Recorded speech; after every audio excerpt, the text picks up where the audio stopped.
Thank you so much for being here. Today we have our Chief, Stephen Ignacio. We have our Bureau Chief for Criminal Investigation Section, Major Andrew Kittigwa, and we also have Captain Scott Wade with the Criminal Investigation Section as well, and we have our detectives here. Chief will go ahead and inform you as to why we are here. Thank you so much. All right, hi, Hafidin, good morning everybody. And so I'd like to thank all of you for joining us today. There's been a lot of questions or inquiries about our cold case files and the unit itself.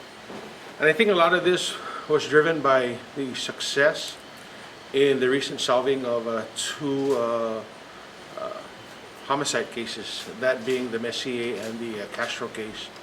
And it kind of spurred the interest on, what are we doing with the other cases? As you all know, the Guam Police is challenged with personnel. But despite that, though, you saw that when information becomes available and there are good leads in cases, we actively pursue them until, we run out of leads or we successfully clear them and make arrests. And so I think that was very important in the last two cases. So there have been a lot of questions about how many cases do we have, where are they at, what's going on. And so, really, there was at one time very active unsolved homicide investigators. I think most of you I've worked with back in the early 2000s when I oversaw the team closure task force. I was in charge of the unsolved homicide team at that time. We actually successfully made an arrest from a 1970s case. I traveled to San Quentin prison, and then I traveled to another prison, I think somewhere in California besides San Quentin, to do some interviews of two eyewitnesses to a murder. From that, we were able to come back, get an indictment, and fly over to Saipan and make an arrest for an unsolved homicide from the 70s, and this was back in 2000. So there's a lot of success when you put a team closure task force, or you put an unsolved homicide task force together. On top of that, I think DNA is here, and it's not the future; it is the here and now. And when it comes to solving unsolved homicides. And so I think if you look, if you do some research, there's been great success from I believe it's called the Golden Gate killer up in the San Francisco area. And that was used with what was termed as familial DNA.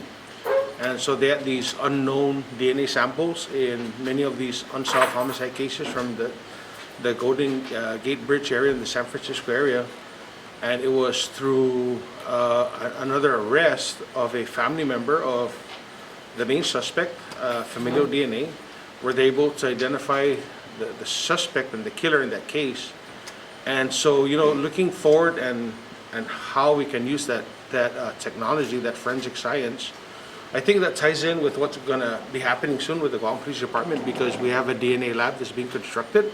It's going to be done soon, and that gives us an opportunity now to kind of come together as the Guam Police Department with Captain Scott, Detective Mandia, and Detective Gogo, and Major Andrew, and also working together with our Forensic Science Division team to go back and look at our old case files, because a lot of it was just following up on leads, doing interviews, checking up on witnesses. But now, how do we take what we have, apply the forensic sciences to it, and use the DNA capacity that we're building to maybe help solve some of these crimes? And I think, like I said, DNA is the here and now, and we have to leverage that forensic science to help us solve some of these long lingering crimes. So it's very interesting because I was contacted by many former or retired police officers from the 70s and 80s, and they've come forward and said, Chief, we'd like to help you out and provide you our guidance and insight when we work these cases.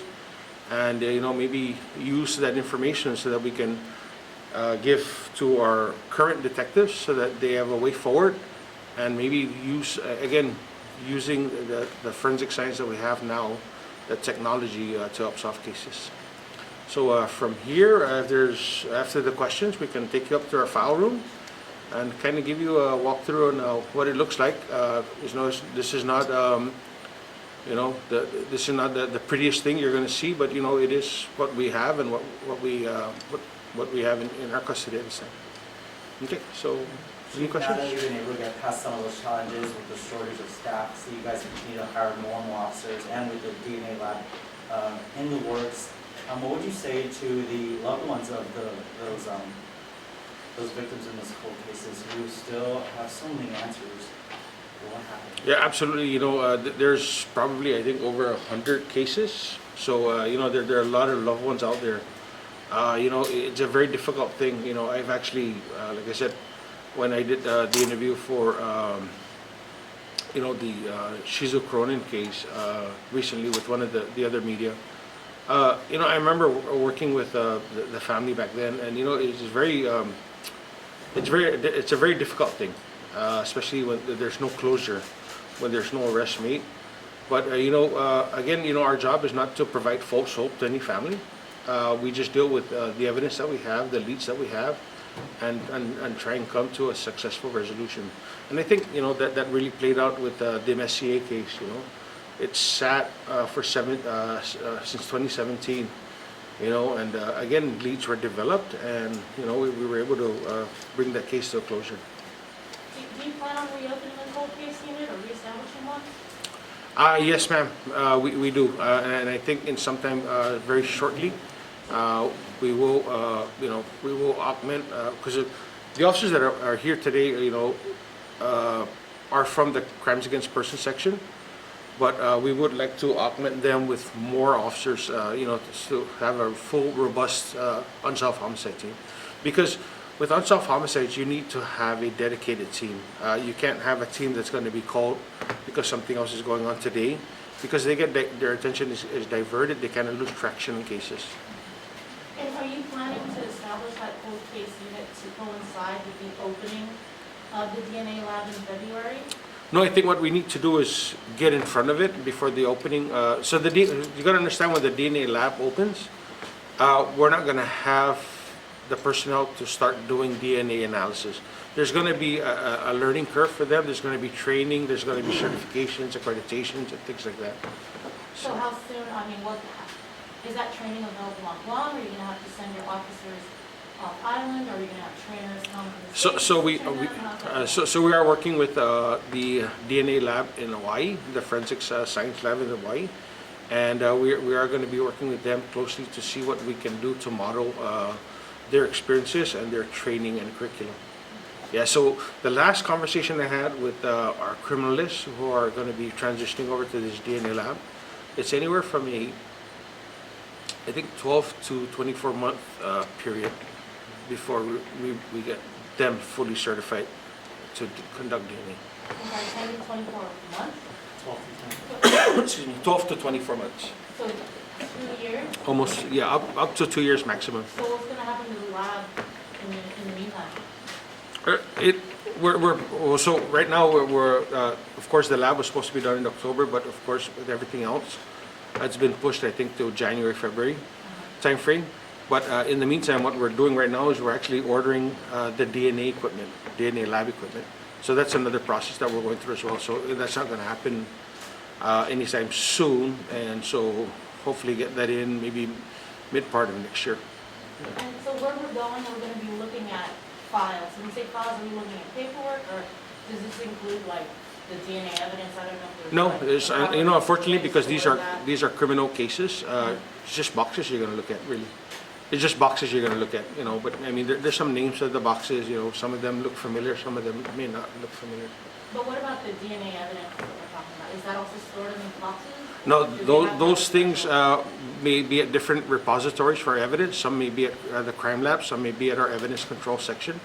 And then, which is another thing that we're going to talk about, because I think we have some traction now in our evidence control section building. I think DPW is going to be awarding the design portion for the building sometime soon. I'm waiting for the official notification, and we'll have a press release for that as well. But a lot of things are falling in place. With the governor, lieutenant governor, focusing their attention on public safety. We're going to be building the evidence control section soon. The DNA lab is coming up with Dr. Akada and her team. We're building capacity for that lab with personnel hiring and personnel training. And so I think this is an opportune time to go back and circle back to those unsolved homicide cases and leverage the forensic science and the technology now with DNA, to move forward. So the objective really is, before we get DNA lab up and running and the training and experience and the personnel there, is going back to these cases and saying, this case has DNA. There may be DNA samples here that we need to start looking at, and we can start sending it to the lab for review. Yeah, so it's going to take a lot of working together with not just the detectives, but also with the DNA lab experts now, and saying, yes, this is a good case that we can start looking at the samples that you have to determine if there any DNA is present. What have you found as the best avenue for solving a cold case? Is it an anonymous tip or something like that? It's a combination of things, really. It's tips, it's forensic science, and sometimes it's just going back and really looking at the case itself. So I'll tell you, drawing from my experience, that case that we saw from the 70s that we did in 2000, what it was really is the suspect, after committing the homicide in Guam, got on a plane that same day and fled to Saipan. And so what happened is that the case just kind of fell through the cracks because nobody ever followed up on the lead in Saipan, and the person in Saipan who fled to Saipan, he committed another murder there, and so he was convicted, and because he was sent to jail, again, the thought was, well, he's in jail already, we can't get to him, we can't extradite him back to Guam. But coming in 30 years later, looking at that case and saying, look, let's give it a shot one more time, and it worked out because we were able to get an indictment, and we actually brought the person back to Guam. And after how much time do you decide, okay, this case is cold? There is no time frames involved. It's just a matter of have you run out of witnesses? Have you run out of leads? Have you run out of forensic science applications that you can use to help solve crimes? So it's really, and sometimes it's getting other people who have not worked the case. It's getting a new set of eyes and a fresh set of ears on these cases to kind of look at it and say, maybe investigators missed something in the past, maybe they didn't think of an angle that could be new, and it's just you never know, and that's the thing with unsolved homicide cases.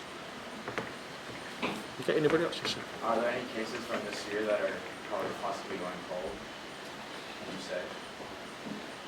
I can't think of at the top of my head. I know the Ogden family, I think from the 2020. Yeah, so that's one of the cases where there's still some work to do, but unfortunately we try and stay on top of that case as much as we can. But with all that's going on with the other cases, we kind of get, again, our attention is diverted, and so we always make sure we try and circle back to other cases, make sure that we tie up loose ends. You mentioned former chiefs, former officers, former safety, willing to help and provide background and knowledge of some of the cold cases. How soon are you looking to begin this? And are they getting paid, or is it on a volunteer basis? Those are the things that we're going to be working on with these officers, the retired police officers or former police officers who work these cases. We'll be having discussions with them, whether they're going to come back as a reserve or they just want to offer their time, So one of the things, though, that, because I've talked to some of them, and they really are wanting to help, but they're saying that, well, we're told that in order for us to help, we have to pass the post test. And these guys are, older, I don't Right. think they can go do a. Yeah, and you know, and unfortunately, you know, that's the reality of the legal requirements, right? But that's if we're gonna bring them in as a police reserve officer. Now, again, you know, this is discussions that we're gonna be having with these officers who, retired officers who wanna offer their time and service and see if they want, you know, wanna just, you know, provide guidance and it's actually just not just guidance, but, you know, mentoring the young officers the young detectives that we have, because, you know, I draw a lot of my experience from the officers that I work, that I learned from, you know, the older officers. How often do you revisit these cold cases? Again, depending on whether or not we have a lead. And so, like, you know, the Messier case was a 4-year-old case, and, you know, we revisited it when a lead became available. Since you brought it up, the Messier case, the autopsy was completed. Can you confirm now whether or not the remains are in fact at a Messier, and same for Michael Castro? No, I can't. You know, I think, again, that's a discussion that I've had with the Attorney General and the Chief Prosecutor, Basil Malin. So I'm still going to leave that in their hands, because I think they're best suited, because they've been working directly with the forensic pathologist in that case. Sorry, just one more. Sure. You mentioned that the training that these officers are going to get is 12 to 24 months. They get this training, they're at the new DNA lab, then a new chief comes in.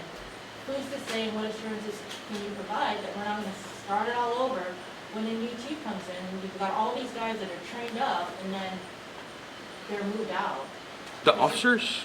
Yeah. No. you're saying that if these officers are The DNA trained- lab is going to be staffed by criminalists. Okay. Yeah, so that's a different group. Those are civilians. Yeah. So what about the officers that are trained up? Right, you said they have to get certain certifications, or is that the No. pathologist? No, it's just training, and I mean, it's just the experience that you bring to the table. So we rely on officers who have been at criminal investigation section for several years, because they've had the experience, you know, working other cases, robberies, and sometimes new homicides, and so they bring that to the table. Okay, so they don't need any special. Yeah, so there is no, I mean, there are some specialized trainings. There's basic homicide investigator course, the advanced homicide investigator course. One of the courses that I'll be sending the officers to, along with that I'm planning to send with the prosecutor, it's sponsored by the International Homicide Investigators Association, IHIA. And so there's a training in February for cold case, no body homicide investigations. So how long have you been working on the forensic lab? The forensic lab, I think it's I think it's about a year or two already. But the construction is ongoing, and it'll be done soon. And so you said there are like 100 some cases, right? The evidence that you do have now, is it stored properly? Yes, as far as I know. You think that any of it is gone? Again, you know, we won't know if any of the evidence is degraded over time, because you got to remember, you know, the KUAM Police Department has moved multiple times over the past many years that I've been here, and so that's really the objective of building our own permanent evidence control section. Our evidence building is that we don't have to move anymore. We're gonna, just like your question, make sure that evidence is stored properly, and you know, make sure that things don't degrade over time. That's a good question. Oh, wow.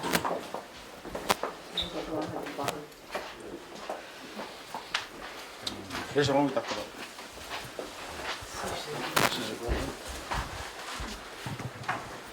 Some of it looks like it's a little damaged. Yeah, so what had happened is the old unsolved homicide team was actually next door, the other building. And I think, Kat, do you remember what year that was? There was that heavy rain there. So what happened is that there was heavy rain. This was in the second floor next door. And apparently there was a leak in the roof. And there was a lot of damage, not only to some of these files, but also to some of our equipment in our office. But these are copies of reports. Remember, all original reports are stored at our record section. Yeah. So, Will you be digitizing your file? yes, so some of these cases are actually all digitized already. Maybe some of the older ones from like the 70s are not. As you can see, that's probably going to be a task in and of itself because we're up to the ceiling with cases. Is this all of them? Yeah, I think this is the majority of what we have in file. How many? I don't think these are all 100 of them. Some of them may still be in the secure room. Yeah, because we have a file room that's secured strictly for unsolved homicides. What's the oldest case? Like what year? Might be do we have any of the? Which one? Early 70s. The 70s? Do you have any of the 70s cases? It's all back here. Yeah, well, back here where Rick's at.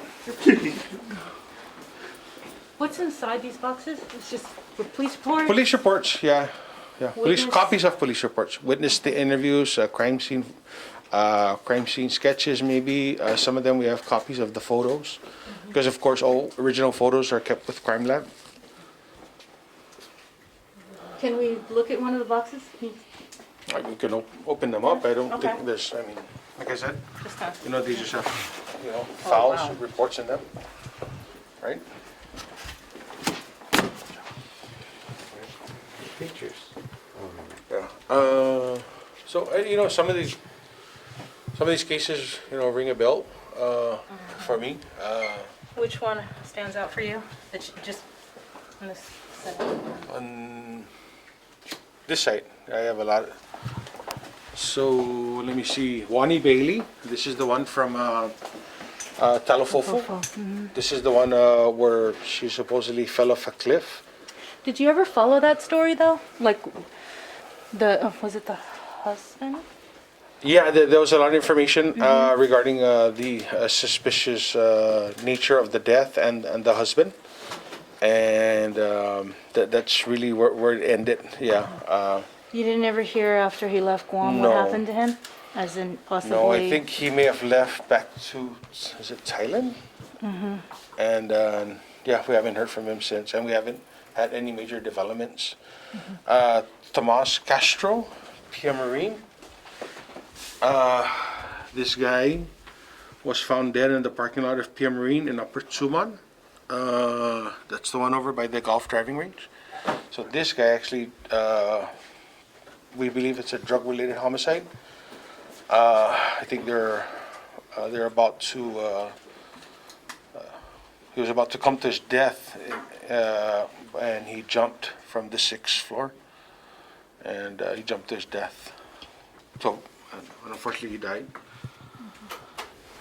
Let me see. These are all open, right? None of these are closed, right? Yeah, none of these are closed. So there's the ones others have talked about, the Michelle Limpiaco. I didn't work on that, unfortunately. Whose son Kennedy? Harmon Garden Apartments. Is the one in Tamuning? This might be the one in Tamuning, I think so. Yeah. Let me see else. You know, people might look at these boxes, some of them water damage. If you can just assure the community that these are backup files, because Yeah, I would be kind of pissed. Oh no, yeah, absolutely, yeah, and like I said, these are copies of original files. The original files are always kept at the record section. Yeah, Ronald Chargolev down there. That was a drive-by shooting at somewhere in the Mukfug area. I remember that case. Yeah, that was during the height of our gangs, the street gangs up in the northern area. And I know this is something we've talked about, and I've talked about this with some of the former chiefs during crimes without conviction, is the importance of the community. If they know anything. Yes, yes, forward. absolutely. I mean, we have Crime Stoppers, we have our police dispatch, we have our criminal investigation division. If you know anything and you're feeling now that now's a good time for you to come forward, a lot of the people that we've probably encountered in these cases are still around, and maybe they're willing to provide information. So if you have any information you want to share now, please come forward. We'd like to bring closure to these cases. for the families. Yeah. Most importantly. Yeah. Yeah, because these aren't just boxes. No, these are not boxes. These represent families. These represent victims. This represents the ability to somehow bring closure. And I think that's the most important things for families, bringing closure. Okay. Thanks, Chief. All right, thank you very much.